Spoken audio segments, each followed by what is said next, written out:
We are starting a new series tonight, and it's titled Heroes.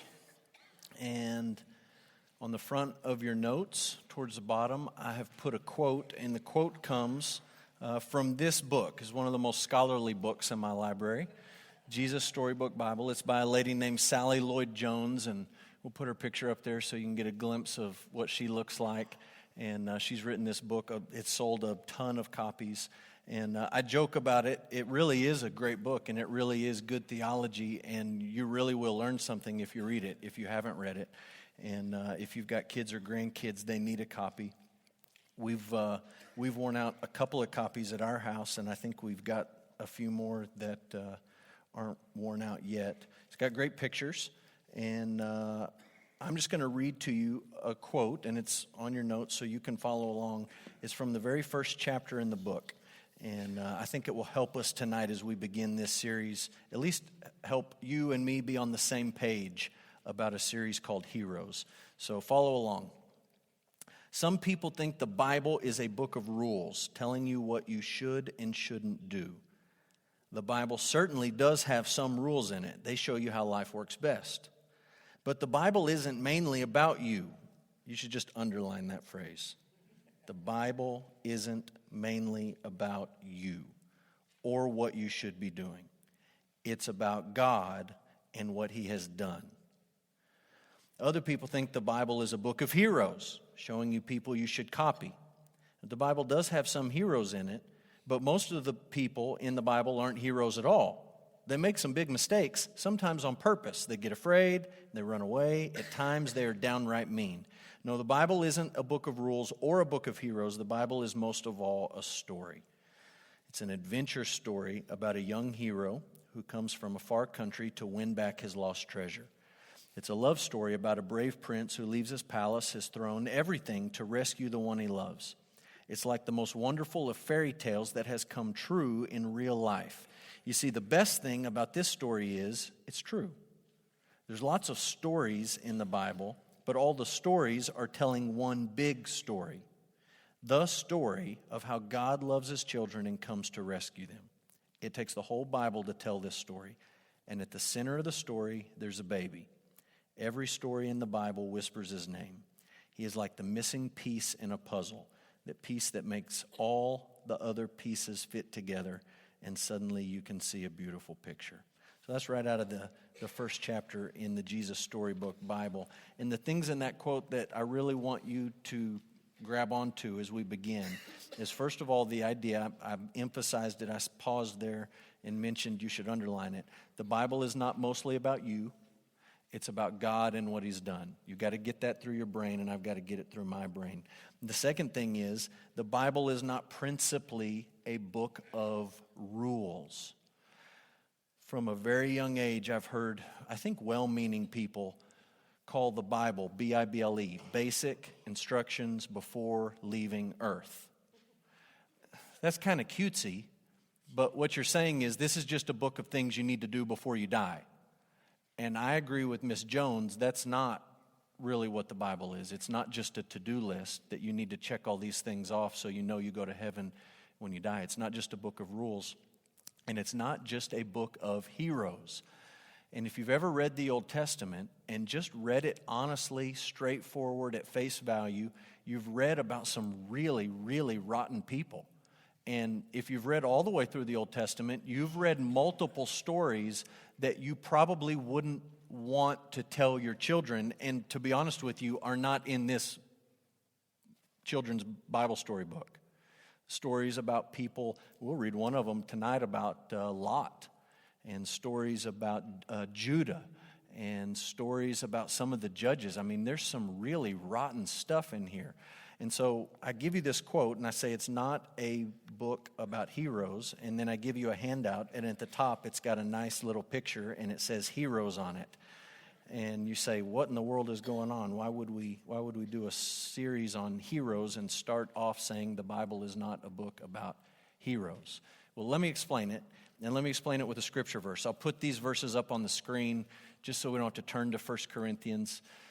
1 Corinthians 10, 4, 6, and 11. I'm piecing together several verses out of the same passage. It says they drank from the spiritual rock. You say, who is the they? The they is the people of Israel when they came out of Egypt and they're wandering in the desert. And we're going to be talking about this on Sunday mornings over the next couple of weeks. They needed something to drink. And at one point, Moses takes his staff at God's instruction and he hits this rock and water comes out for the people. And we're going to talk about the meaning of that, the significance of it. Paul is saying they, the people, drank from the spiritual rock that followed them, and the rock was Christ. Just right there off the bat, what Paul is saying is, it's not a story about the Israelites. It's a story about Jesus, all the way back in Exodus. We think, wait a minute, Jesus comes along in the Gospels. When you get all the way to Matthew, Mark, Luke, and John, that's where Jesus comes in. And Paul, the Apostle Paul, inspired by the Holy Spirit, says, no. He's all the way back in Exodus. That story is about Jesus. The rock was Christ. These things, he goes on, and he says, these things took place as examples for us that we might not desire evil as they did. We read that verse Sunday morning. And then he goes on and he says, these things happened to them as an example, but they were written down for our instruction. And so a couple of things I just want to point out here. Paul is telling us that all the way through the Old Testament, all the way back to the Exodus, and we could even go all the way back to the book of Genesis, the story is a story about Jesus. And somehow there's a way where Jesus fits in and makes sense of the story. And if you read it as just about Abraham or just about the Hebrews or just about whoever or just about you, you miss the point. It's not about you. And it's not really about those guys. It's about God and what he's done to save his people. And somehow Jesus fits into that. The second thing he says here, you can't deny it, is these stories are written for our instruction. Like they're an example for us. And that can be a good example or a bad example. That can be, hey, these people did this and it was really rotten. You should avoid this and not do it. Or, hey, these people did the right thing in this instance and you should follow their example here. So there is something we can learn. So just to be totally honest, when I say we're going to have a series on Wednesday nights and we're going to talk about, quote unquote, heroes, I'm titling the series Heroes with a little bit of sarcasm. Because as we go through this series and we talk about each one of these people that we say, what a great hero of the faith, we're going to read about things in their lives and things in their past that are not at all flattering. Things that when you think about it say, maybe that person shouldn't be one of my heroes. And maybe the point isn't to say Ruth is the greatest ever. Maybe the point is to say Ruth was a small part in what God ultimately did to save his people through Jesus. And how do we make those connections? So that's sort of the goal, to look at their lives, to learn from their example, positive and negative, but then to put it in the context of the Old Testament, in the context of redemption, and say, how does this person point me forward to Jesus? What do they teach me about the gospel? And so we're going to start tonight with Ruth. When I let you guys vote a few weeks back, gave you a whole bunch of Old Testament Bible characters, and the only complaint I got was there weren't enough women on the list, but all the women on the list made the cut. So they're all in, and we're going to talk about all of them, and we're starting with Ruth. And when I had to cut one because of our bad weather night the other night, I didn't cut a woman, I cut one of the guys. So that makes the odds even a little bit closer to the middle. So we're going to start with Ruth. The first thing I want you to see is the Old Testament storyline. And I'll just be honest, we're going to do, I think, 19 of these. By the 19th one, you're going to be rolling your eyes at me at this point. You're going to be like, oh, you have said that 19 times now, and you can just move on and say something else because we got it. But I'm going to keep saying it because I don't think most people, even most church-going people, understand the storyline of the Old Testament. If I just said, you have 30 seconds to summarize the Old Testament story, ready, set, go. In the beginning, Adam and Eve. I just think most people would struggle with that. And I think when you see these characters in the flow of the Old Testament story, it helps you to make sense of it. So I'll put a little timeline up. This looks a little bit different than what you have in your notes, but you get the idea, and it's the same words here. This is a storyline of the Old Testament. We start with creation. We move very quickly to the fall, where Adam and Eve rebel against God, and sin separates them from God. They have to leave the garden. I'm leaving out things. I realize that. This isn't comprehensive, but it's a big picture. You move into the flood, where God destroys the world for its wickedness. wipes out all life on the earth, but he saves Noah and his family and the animals in the ark. They get off the ark. Things immediately get just as bad as they were before, and we move into a period that we'll call the patriarchs. That's Abraham, Isaac, Jacob, and Jacob's 12 sons, okay, the patriarchs. And on the tail end of that, we move into the Exodus, and we've been talking about that on Sunday morning, so I won't belabor that too much, but they end up in Egypt, and 400 years later, God brings them out in the Exodus. When he brings them out, he gives his people the law. That happens at Mount Sinai. There's a lot of interesting things that happen between the Exodus and the law that we're skipping over, but the next big period is the conquest. Moses dies, Joshua's the leader, and the people get ready to go into the promised land. They conquer the land, they, for the most part, take it over and sort of settle in this land that God's promised them. And the next period, which is where we're at tonight, is the Judges. It's probably the weirdest time in all the Bible. You read the stories in the book of Judges and you just think, this is not right. This is not good. But that's the Judges, and that's where we're at tonight. After the Judges, the people want a king. God has already promised to give them a king at some point, so they get a king, and that's initially Saul. You know how that ends. We move on to David. David dies, you go to Solomon. After Solomon, the kingdom is divided, and so that's division. We move from the monarchy to the division.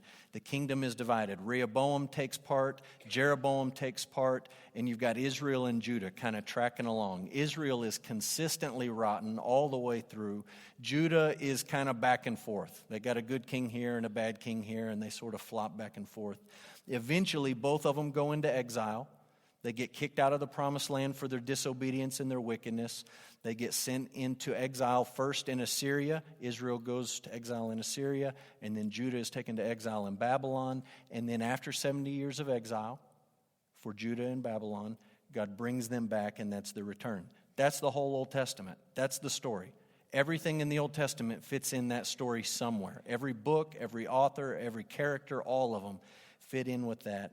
And Ruth fits in with the book of Judges. And I just want you to see in the text, take your Bible out, look at Ruth chapter 1, and I just want you to see how this works and just sort of get a feel for what things were like in this point in Israel's history. So if you look at Ruth chapter 1, verse 1, it says, this is like once upon a time, in the days when the judges ruled, there was a famine, and the story goes on. We'll come back to that here in just a minute, but it sets it in the days of the judges. And if you flip back to the left and you look at Judges chapter 2, we'll read a few verses just to get the feel of, okay, the judges are ruling. Well, what was it like? How are things going?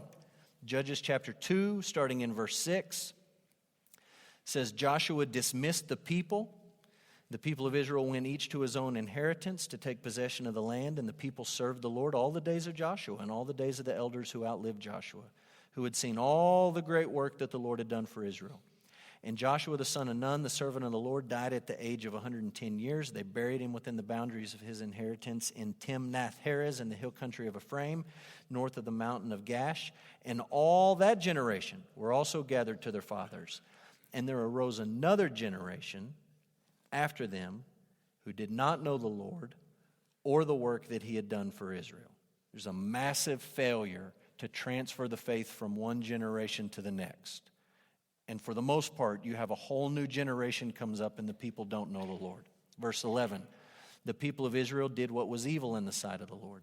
They served the Baals, and they abandoned the Lord, the God of their fathers, who brought them out of the land of Egypt. They went after other gods from among the gods of the people who were around them. And they bowed down to them, and they provoked the Lord to anger. They abandoned the Lord, and they served the Baals and the Ashtaroth. So the anger of the Lord was kindled against Israel, and he gave them over to plunderers who plundered them, and he sold them into the hand of their surrounding enemies, so that they could no longer withstand their enemies. Whenever they marched out, the hand of the Lord was against them for harm, as the Lord had warned, and as the Lord had sworn to them. And they were in terrible distress. This probably sounds familiar if you've read the book of Judges, verse 16. Then the Lord raised up judges who saved them out of the hand of those who plundered them. Yet they did not listen to their judges, for they whored after other gods and bowed down to them. They soon turned aside from the way in which their fathers had walked, who had obeyed the commandments of the Lord, and they did not do so. Whenever the Lord raised up judges for them, the Lord was with the judge, and he saved them from the hand of their enemies all the days of the judge. For the Lord was moved to pity by their groaning because of those who afflicted and oppressed them. But whenever the judge died, they turned back, and they were more corrupt than their fathers, going after other gods, serving them, and bowing down to them. They did not drop any of their practices or their stubborn ways. And that's the cycle all the way through the book of Judges. God's angry with them. He sends an oppressor, someone to punish them or to discipline them. They cry out in misery. God is moved to pity. He sends a judge, and God's with the judge, and they experience some measure of deliverance, some measure of relief, and then they go right back to their same old wicked ways. And it just gets played on repeat over and over and over again. And you've got to have in your brain, when we talk about Ruth, that's what life is like. That's all Ruth knows. She wasn't part of the Exodus generation. She wasn't there for all that conquest stuff. All that generation is gone. And she comes along into this family, this Jewish family that is experiencing this in Israel. And she's not even part of that. She's an outsider to all of that. But all she knows of Israel is this continued cycle of rebellion and a judge and deliverance and more sin. And it just gets put on repeat over and over and over again. So let's talk about our life story. The book of Ruth is not very long. This is one of the handful of quote-unquote heroes that we could just read the whole book. But it takes a decent amount of time to read all of the book of Ruth. And rather than do that, we're going to just break her life down into episodes and read a few verses as we go. So episode 1 in Ruth's life is, we'll call the prelude. The prelude.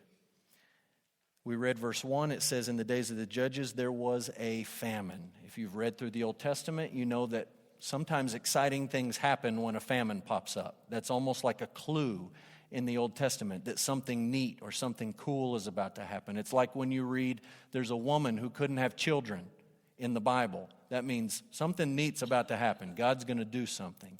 Well, here there's a famine, and this Jewish family, the dad is Elimelech, and his wife is Naomi. You see this in verse 2. They have 2 sons named Mahlon and Chilion. They have nothing to eat in Bethlehem. There's no food. Kind of reminds you of the Exodus, everyone having to go to Egypt to buy grain. Well, again, there's no food. And so they leave. They leave the promised land. They leave Bethlehem, and they go to a place called Moab. And they're refugees. Like, they've fled their homeland. They go to a place where they don't know the language or the culture or the customs or the people or anything, because they literally have nothing to eat. So they show up in Moab, and the boys get married. Mahlon and Chilion find wives, and their names, now I'm down on verse 4, are Orpah and Ruth.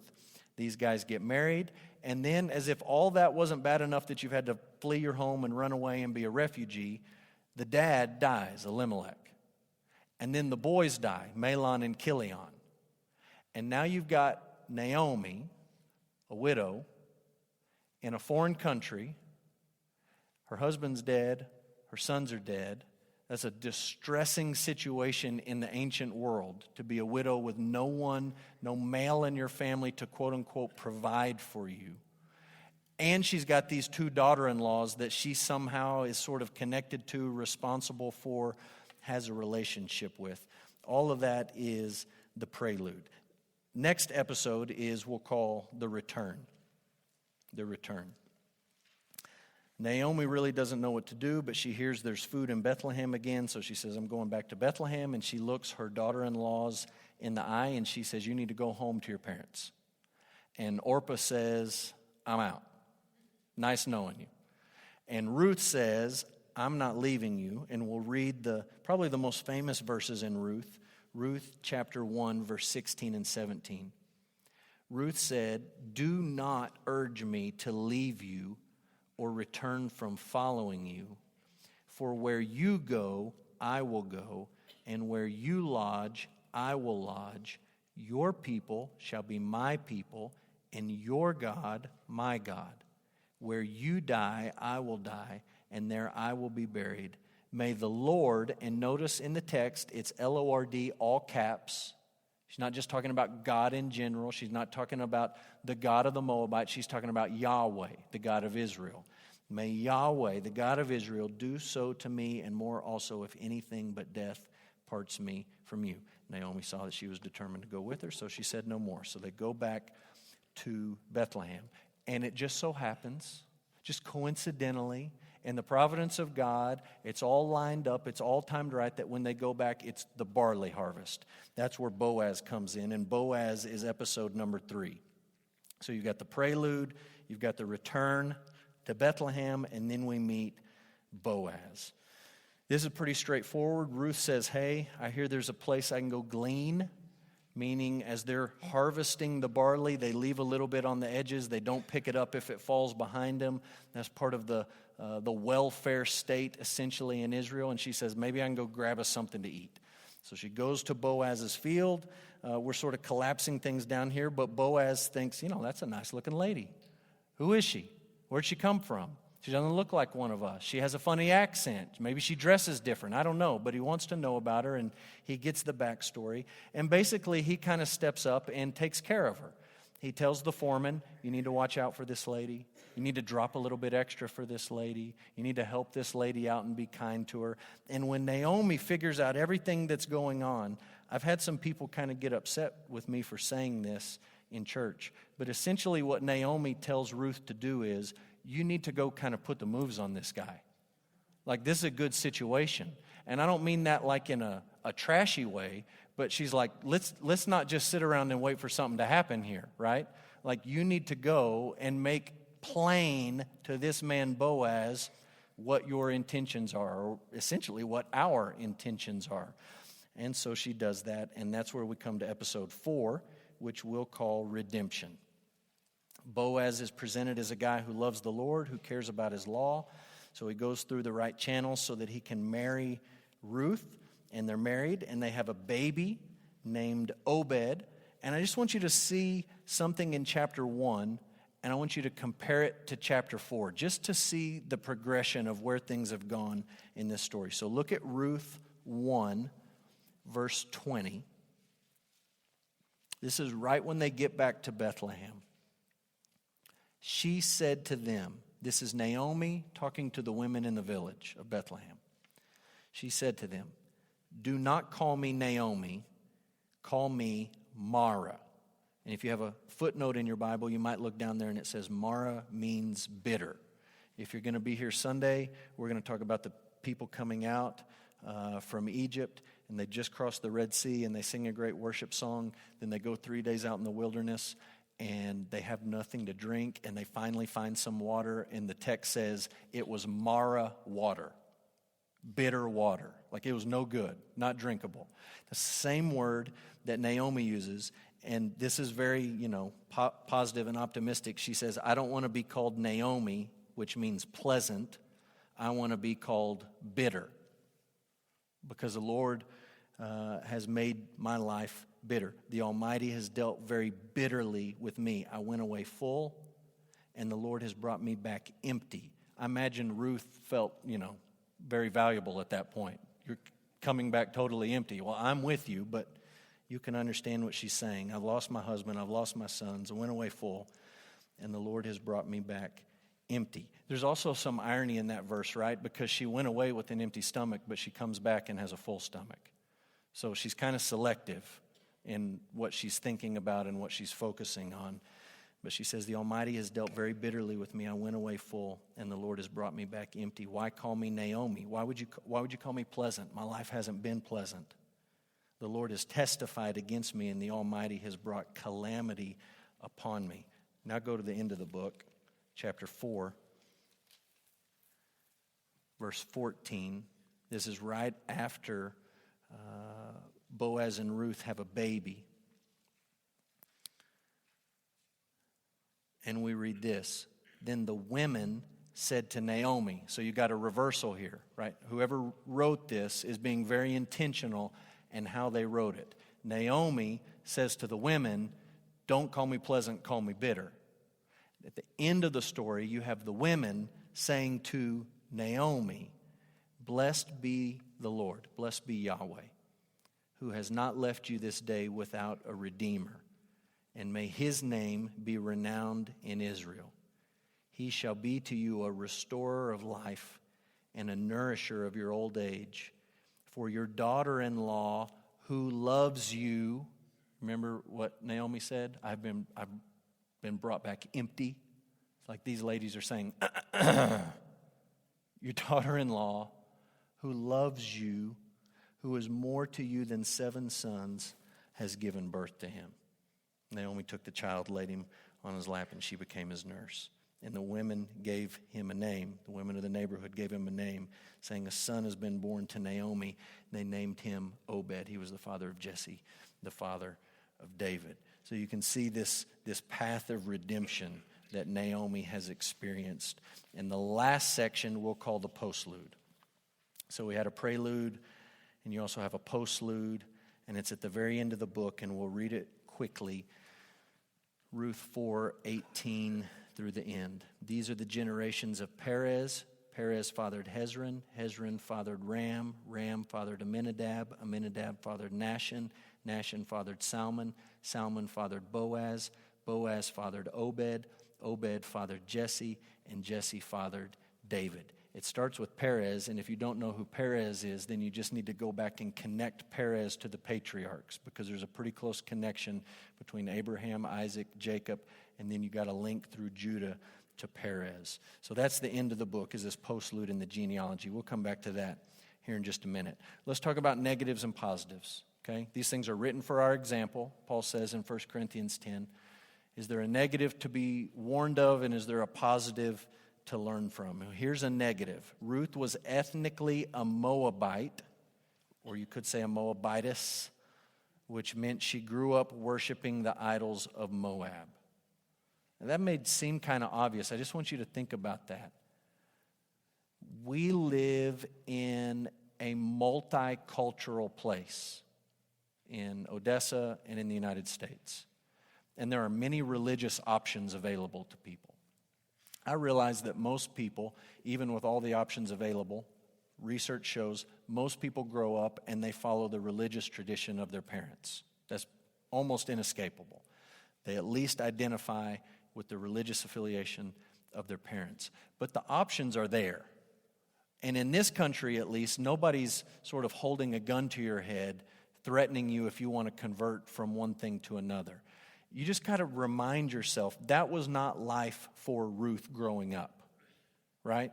When Ruth grew up in Moab, it's not like as she drove to school in the morning, she passed the Baptist church and the Methodist church and the Catholic church and the Lutheran church and the mosque and a Jewish synagogue and she didn't have options. There were no options. No one was entertaining the question, what religion are you going to be? If you were a Moabite, you worship the gods of Moab. That's just what you did. That's how it was. There was no option to be anything other than that, which means in her upbringing, in her formative years, she was told, these are your gods. And they were false gods. And they were idols. Did she wrestle with that or struggle with that? We're not told in the text, but we have no reason to believe that she questioned that growing up. That was just her world. That's just what she knew. She grew up worshiping the idols of Moab. And I just want you to, let's take your Bible, and we're going to trace through these verses quickly, because I want you to see, and I want you to understand who the Moabites were. That's just another Ite name in the Old Testament to most of us. You know, the Perizzites and the Hittites and the Jebusites and all the ites that they fought when they went in. But I want you to see a few things about the Moabites, and we'll build up to who their God was, their principal God. So go back to Genesis 19. You want to talk about one of those stories that doesn't make the cut for a children's Bible. Genesis 19, starting in verse 30. This is after God destroys Sodom and Gomorrah and he saves Lot. This is what we read, Genesis 19:30. Lot went up out of Zoar. He lived in the hills with his 2 daughters, for he was afraid to live in Zoar. He lived in a cave with his 2 daughters, and the firstborn said to the younger, our father is old. There's not a man of the earth to come into us after the manner of all the earth. Come, let us make our father drink wine, and we will lie with him that we may preserve our offspring from our father. So they made their father drink wine that night, and the firstborn went in and lay with their father. He did not know when he lay down or when she arose. The next day, the firstborn said to the younger, Behold, I lay last night with my father. Let's make him drink wine tonight. Also, then you go in and lie down with him, that we may preserve offspring from our father. So they made their father drink wine that night also, and the younger arose and lay with him. And he did not know when she lay down or when she arose. Thus both the daughters of Lot became pregnant by their father. The firstborn bore a son and called his name Moab. He's the father of the Moabites to this day. The younger also bore a son and called his name Ben-Ami. He is the father of the Ammonites to this day. I realize Ruth didn't have anything to do with that. I'm not trying to blame Ruth for Genesis 19. I'm just saying to you, those are her people. That's where she came from. That's how the Moabites originated. And again, that's just an odd story and a strange story, and not one that we probably talk about a whole lot in church. Fast forward to the book of Exodus 15. Exodus 15. And let's look at verse 13. This is actually part of our passage for this upcoming Sunday. Exodus 15:13. You have led in your steadfast love the people whom you have redeemed. You have guided them by your strength to your holy abode. The peoples have heard. When you read peoples like that in the Old Testament, it's not talking about Jewish peoples, it's talking about non-Jewish peoples. Peoples out there, they have heard and they tremble. Pangs have seized the inhabitants of Philistia. Now are the chiefs of Edom dismayed. Trembling seizes the leaders of Moab. All the inhabitants of Canaan have melted away. Terror and dread fall upon them because of the greatness of your arm. They are still as a stone. What Moses is saying is the Moabites, we're tracking the Moabites, they've heard everything that you've done in Egypt. They know all about the plagues. They've heard about the Red Sea. They know the promises that you've promised us this land. They know we're on our way, and they're terrified. To which you say, well, did they convert?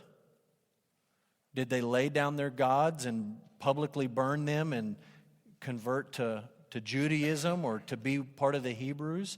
And the answer is absolutely no. When you get to the book of Numbers, we won't read all of Numbers 22, 23, and 24, but you meet the king of the Moabites, and his name is Balak.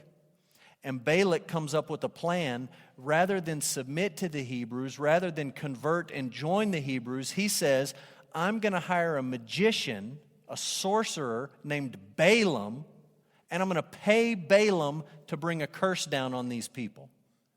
Because I've heard all the things. We just read it in Exodus 15. I've heard about the plagues. I've heard about the Red Sea. We cannot beat these people on our own. We can't stand against them. So what I'm going to do is I'm going to hire a magician to curse them. That's a bad decision, right? Like, say, instead of converting and submitting and acknowledging your God is greater than our gods, he tries to use magic to win a battle against these people. And that's where you read the funny story about Balaam and his donkey and God telling Balaam, look, buddy, you're going to say exactly what I tell you to say. There's not going to be any cursing of these people. You're going to say what I tell you to say. And when he goes and Balak is ready for the big curse to come down, just out comes blessing. And he says, oh, that didn't work. Let's try it again. Second time, blessing. He says, you're really killing me, man. I am paying you to curse these people, not bless them. And he does it a third time, and again, it's blessing. And God frustrates that, but then you come to Numbers 25. So look at Numbers 25. This is a sad episode. They survived the threat of Balak and Balaam, and then you're ready to like breathe a sigh of relief, and you come to Numbers 25, verse 1, 2, and 3. While Israel lived in Shittim, the people began to whore with the daughters of Moab. These invited the people, that is, the Moabites, invited the people to the sacrifices of their gods, and the people ate and bowed down to their gods. So Israel yoked himself to Baal of Peor, and the anger of the Lord was kindled against Israel. Here's these pagan people trying to bring curses down on the Hebrews, and God saves them from that by basically controlling the mouth of a donkey and this magician. And the people turn around and they go to raves over in Moab. And they just fall right in line with everything the Moabites are doing. We're going to go, we're going to sleep with your women, we're going to worship your gods. It all gets mixed up together. Deuteronomy 23, you can look that up later. Moses says, and he says this because of Numbers 25, he says, Moabites can't have anything to do with us. They cannot come in. They cannot live with us. We're not going to be friends with them. We're not going to hang out with them. There's certainly the allowance that the Moabites could convert and join Israel, but until that happens, Moses says there is a line, and there is no Moabite that's going to be part of our assembly. Look at 1 Kings 11.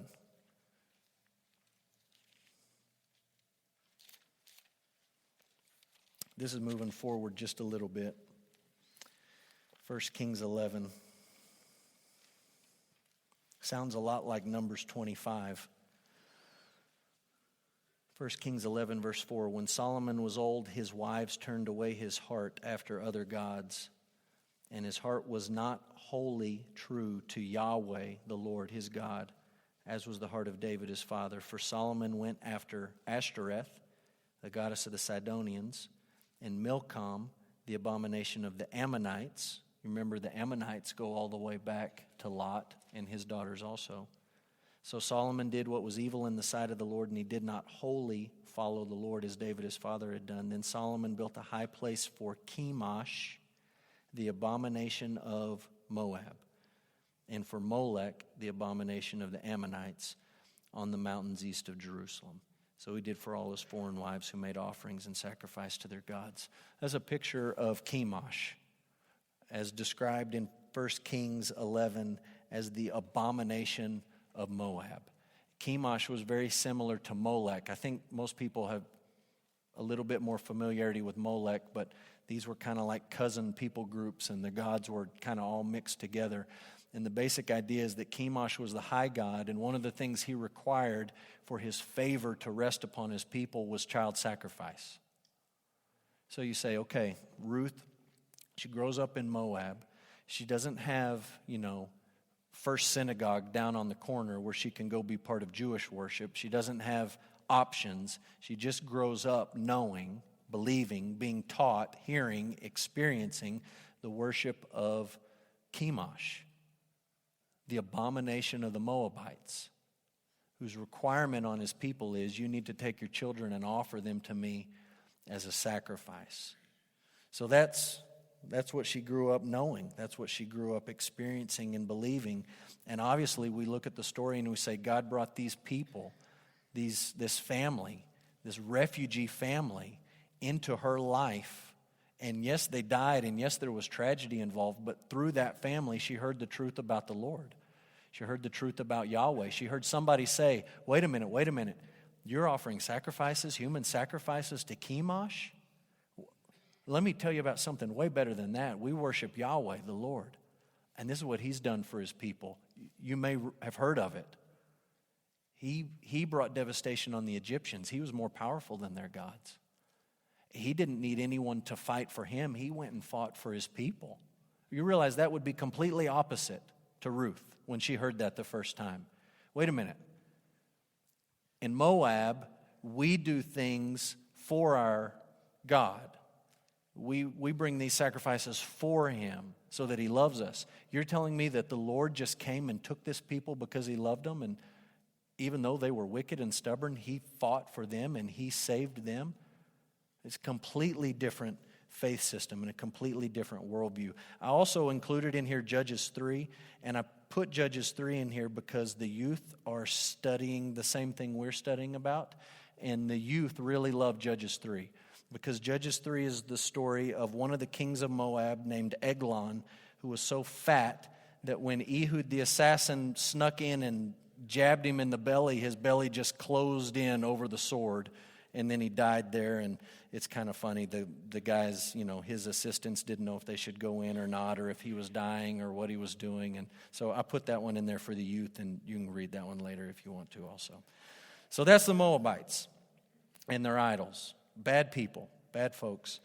And that's who Ruth was growing up. God saved her out of that. Something else, negatives and positives. Ruth abandoned the idolatry of her culture to embrace the truth about the Lord. Capital L, capital O, capital R, capital D. The truth about Yahweh. And I'll let you look up these two verses, Judges 10 and Ruth 1. I'll just sort of describe what they tell you. We read Ruth 1 already. Your people are my people, your God is my God. And she leaves all that stuff behind, all that mess of who the Moabites were. She leaves that behind to become one of the Hebrews. And the irony of ironies is, Judges 10 says, remember, all of this is during the days of the judges.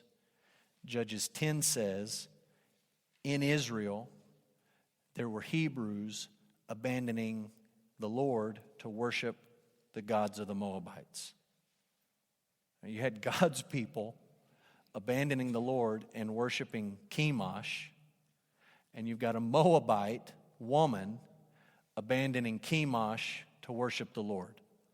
And not only is she leaving her own culture behind when she converts and everything that she knows in her past, your God is my God and your people are my people, and where you live, I'm going to live. Like, I'm leaving all of it. But she's also countercultural not in her own culture, but in Hebrew culture. Because when she becomes a Hebrew, she looks around and she says, oh, you goobers are going to worship Chemosh. What's the matter with you guys? And you look at her conversion, and I think it takes on kind of a heightened bit of respect from our perspective to say what she did was doubly countercultural. She defies her own culture to worship the Lord, and then when she finds herself among the Lord's people and they're all going after Chemosh, she stays fast in her faith in Yahweh, and she doesn't follow them in that abandoning of the Lord. So those are a couple of negatives and positives. How do we get to Jesus? 2 thoughts, and we'll wrap up Ruth. Ruth is only mentioned in 2 places in the entire Bible, the book of Ruth and the opening genealogy of Matthew. The only places that you'll find her name in the Bible. It's remarkable when you read Matthew 1 to find her name there.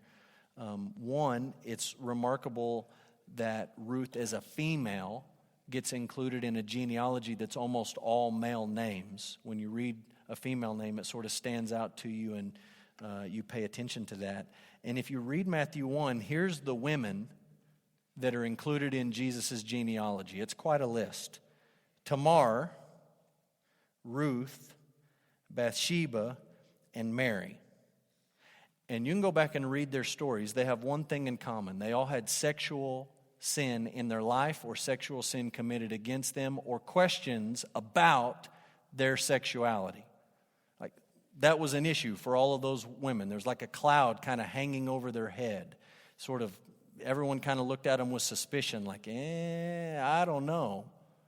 But they're all included in there: Tamar, Ruth, Bathsheba, and Mary.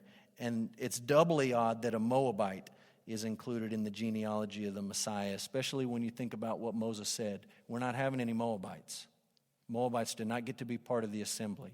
But she is not really a Moabite anymore, because she says, your people are my people. I am no longer a Moabite. She renounces all of that, all of who they were, all that they worshiped, all that they stood for, all their history, and she says, I'm with you guys. So interesting that she's part of that family. And you read it at the end of Ruth, right? I think we read it just a minute ago. But the genealogy at the end of Ruth takes you right up to David. And if you remember the book of Judges, what's the refrain at the end of the book of Judges that keeps coming back on loop? There was no king in Israel, and everyone did what was right in their own eyes. There's no king, and everyone does what's right in their own eyes. And you come to the end of Ruth, which happens during the Judges, and the author has given you this genealogy to say something good's about to happen, right? I know that there was some tragedy on the front end. I know that there was some bad things that happened on the front end, but God is still at work. I know it looks like even the Hebrews are converting en masse and worshiping Chemosh. I know things look bad on the surface, but God is at work behind the scenes in quiet ways, in a person that you wouldn't pick or I wouldn't pick. God is at work.